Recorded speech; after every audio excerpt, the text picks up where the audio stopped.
আসসালামু আলাইকুম সম্মানিত দর্শকবৃন্দ, আজকে আপনাদেরকে নিয়ে এসেছি নারায়ণগঞ্জের পানামনগরে।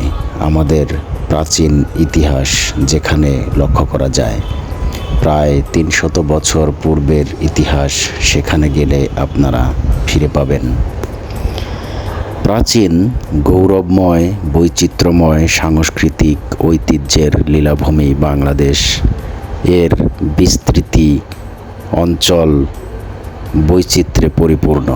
সোনারগাঁও বাংলাদেশের ইতিহাসের এক গৌরবোজ্জ্বল প্রাচীন জনপদ। প্রায় ৩০০ বছর সোনারগাঁও প্রাচীন বাংলার রাজধানী ছিল। সুলতানি আমলের পটভূমিতে আমাদের সোনালী ঐতিহ্যের দিকে পেছন ফিরে তাকিয়ে দেখতে বেছে নেওয়া হয়েছিল সোনারগাঁকে। মোগল সুবেদার ইসলাম খানের সময়ে ১৬০৮ সালে ঢাকায় রাজধানী স্থানান্তরিত হওয়ার পর সোনারগাঁওয়ের গুরুত্ব ম্লান হয়ে যায়।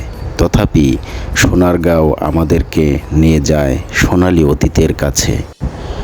ঐতিহাসিক সোনারগাঁয়ে অতীত স্মৃতিকে সামনে রেখেই শিল্পাচার্য জয়নুল আবেদিনের আন্তরিক প্রচেষ্টায় প্রতিষ্ঠিত হয় গৌরবদীপ্ত প্রতিষ্ঠান বাংলাদেশ লোক কারুশিল্প ফাউন্ডেশন, যা সোনারগাঁও জাদুঘর নামেও পরিচিত।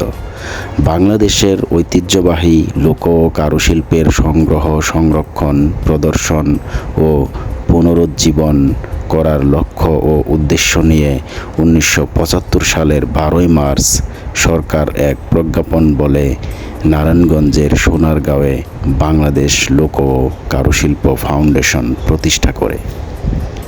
সম্মানিত সুধীমণ্ডলী, এর পাশাপাশিও আপনারা সেই পূর্বের প্রাচীন জনপদের দৃশ্যও দেখতে পারবেন।